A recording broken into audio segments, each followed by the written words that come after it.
ये देखो, ये ले आ रही है और यहाँ पे रहते हैं रहमान भैया, और यहाँ से 9 किलोमीटर दूर यहाँ पे दाऊद भाई मिल जाएंगे। साल 2000 से लेके 2010 तक ले आ रही है बैटल ग्राउंड था। ये इतना डेंजरस था कि पुलिस तो छोड़ो, आर्मी भी जाने से पहले 2 बार सोचती थी। लेकिन इतना कुछ होने के बावजूद भी कभी भी ले आ रही पे कोई बड़ा एक्शन नहीं लिया गया, क्योंकि ले आ रही पाकिस्तान के लिए बहुत बहुत इंपॉर्टेंट था। पहले तो ये इट्टू सा इलाका है, 19 किलोमीटर में फैला है, और यहाँ पे रहते हैं करीब 10 लाख लोग। मतलब हर 2 किलोमीटर में आपको करीब 50,000 लोग देखने को मिल जाएंगे। इतने लोग तो लास वेगस में नहीं रहते, इतनी ज्यादा तो पॉपुलेशन नहीं है पूरे के पूरे सैन फ्रांसिस्को की। लेआरी फुटबॉल के लिए फेमस था, लेआरी गैंग वॉर के लिए फेमस था, लेआरी अंडरवर्ल्ड के लिए फेमस था, लेआरी इलेक्शन के लिए फेवरेट्स था। इतना ही नहीं है, इतना सेंसिटिव एरिया था कि इसको संभालने के लिए पाकिस्तान को एक अलग पुलिस बनानी पड़ेगी, लेआरी टास्क फोर्स। अब इतना बड़ा मोहल्ला, इतने ज्यादा लोग और 100% मरने का डर वाले इस इलाके को कंट्रोल कौन करता था? पाकिस्तान नहीं, मेरे और आपके, हम सब के प्यार धुरंधर को करीब 1000 करोड़ कमा देने वाले, अक्षय खन्ना को ऑस्कर जिता देने वाले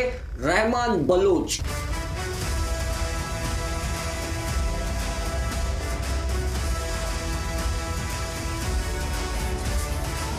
Assalamualaikum ni Ari.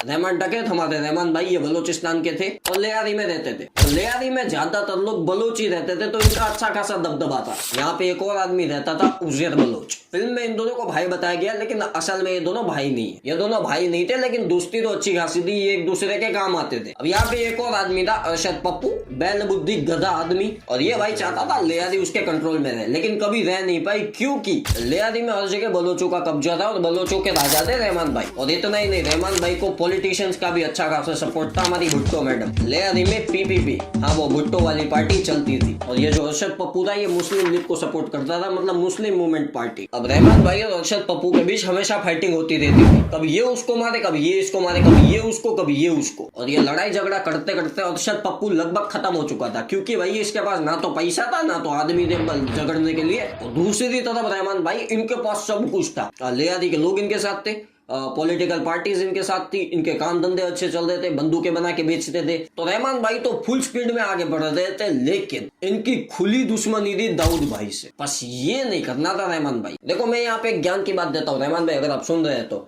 प्यार और दुश्मनी औकात देख के की जाती है। देखो दाऊद इब्राहिम को हमसे ज्यादा कोई नहीं जानता, हमारा ही तो आदमी था। रहमान भाई के पास लेआरी थी, लेकिन दाऊद भाई के पास पैसा बहुत था। रहमान भाई कितने भी स्टाइलिश हो, लेकिन थे तो इलाके के गुंडे। लेकिन दाऊद भाई के पास तो बड़े बड़े लोगों के नेटवर्क थे, और दाऊद भाई चाहते थे कि लेआरी पे मेरा कब्जा हो दे। तो रहमान भाई ने क्या किया, एक बार दाऊद भाई के एक आदमी को उठाया, उसको ले गए किसी सुनसान जगह पे, और वहां पे दाऊद भाई को वीडियो कॉल किया है, और उनके सामने ही उनको गोलियां मारी।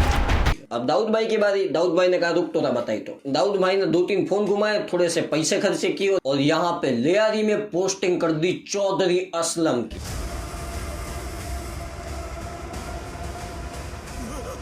चौधरी असलम ज्यादा डेंजरस था फिल्म से भी। चौधरी असलम एक बवंडर था, जिसमें सारे के सारे उड़ने वाले थे। और रहमान भाई पे 2-3 छोटे मोटे हमले भी करवा दिए दाऊद भाई ने, लेकिन फेलियर हो गए। लेकिन कोई दिक्कत नहीं, आगे भी मारेंगे। अब ये बात रहमान भाई को पता चल गई, इन्होंने कहा रुक बताई। तो इस पॉइंट ऑफ टाइम तक दाऊद भाई और रहमान भाई एक दूसरे के आमने सामने आ चुके थे। इन दोनों की दुश्मनी पूरे पाकिस्तान में फेमस हो गई थी, कभी ये उसको मारे, कभी ये उसको मारे। मगर यहाँ पे आता है इलेक्शन ईयर। लेआरी अपने इलेक्शन के लिए बहुत ज्यादा फेमस था, क्योंकि हर पॉलिटिकल पार्टी का फेवरेट इलाका था लेआरी। क्योंकि 10 लाख लोग बिना पढ़े लिखे, विदाउट एजुकेशन, बेरोजगार, बिना दिमाग के, एकदम गधेड़े दिमाग वाले, जिनका फ्यूचर से कोई लेना नहीं देना, बस 500 रुपए दे दो तो वोट ले लो। इतने ईमानदार थे कि अगर आपने उनको 500 रुपए दे दिए तो सच में आप ही को वोट देंगे। इंडिया में ऐसा नहीं होता। हाँ हमारे यहाँ भी 500,000 रुपए ले लेते होंगे, लेकिन फिर भी वोट तो अपनी मर्जी से ही डालते होंगे। अब लेआरी में पीपीपी चलती थी,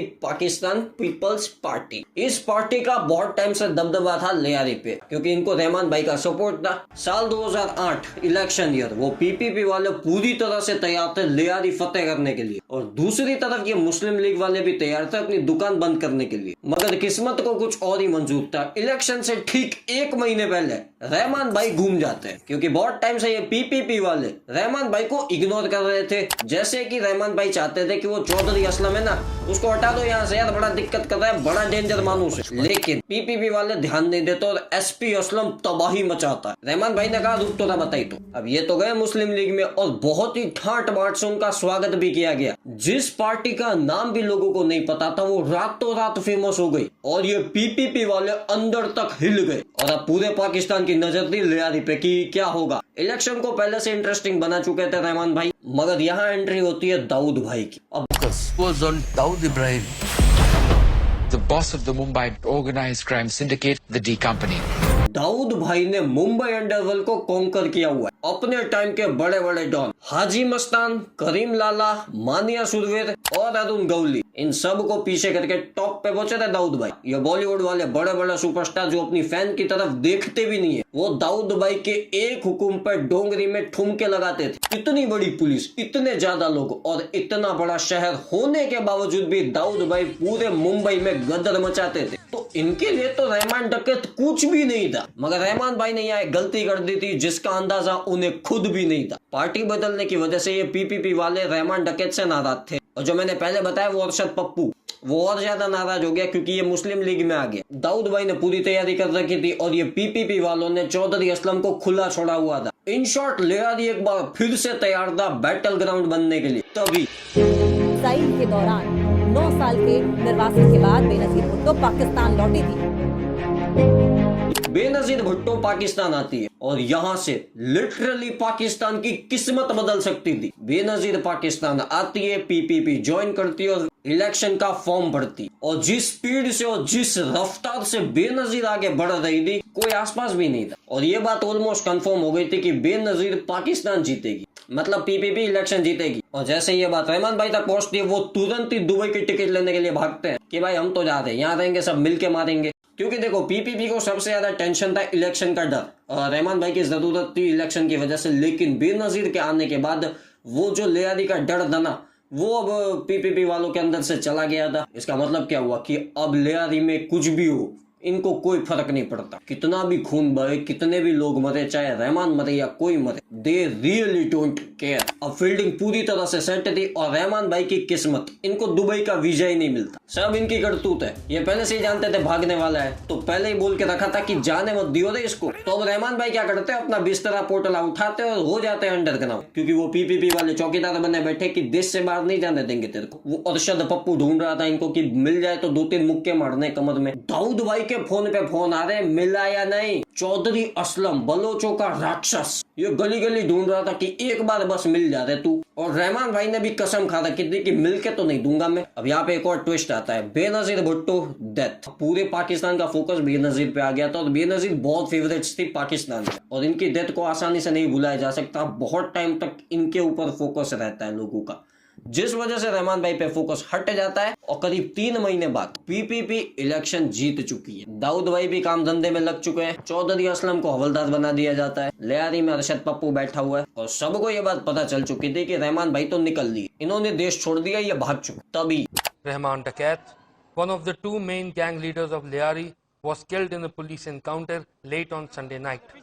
अभी खबर मिली है कि लियारी के बादशाह, गरीबों के मसीहा, शेर बलोच रहमान डकैत अब इस दुनिया में नहीं रहे। सराय के हवाले से पता चला है कि रहमान अपनी गाड़ी में एक सियासी इजलास से वापस जा रहे थे। सर्कुलर रोड के पास वाले जंगल में एलटीएफ की एक नाकाबंदी पे उनकी गाड़ी से हथियार बरामद हुए। पूछताछ शुरू करने से पहले ही रहमान डकैत और उनके लोगों ने एसपी चौधरी असलम और एलटीएफ पर गोलीबारी शुरू कर दी। दोनों तरफ से भारी फायरिंग हुई, मगर क्रॉस फायर में रहमान के ज्यादातर आदमी हलाक हो गए। रहमान डकैत को गोली लगी और जब तक उन्हें लियारी जनरल हॉस्पिटल पहुंचाया गया, वो खून ज्यादा बह जाने की वजह से मर गए। अरे कैसे?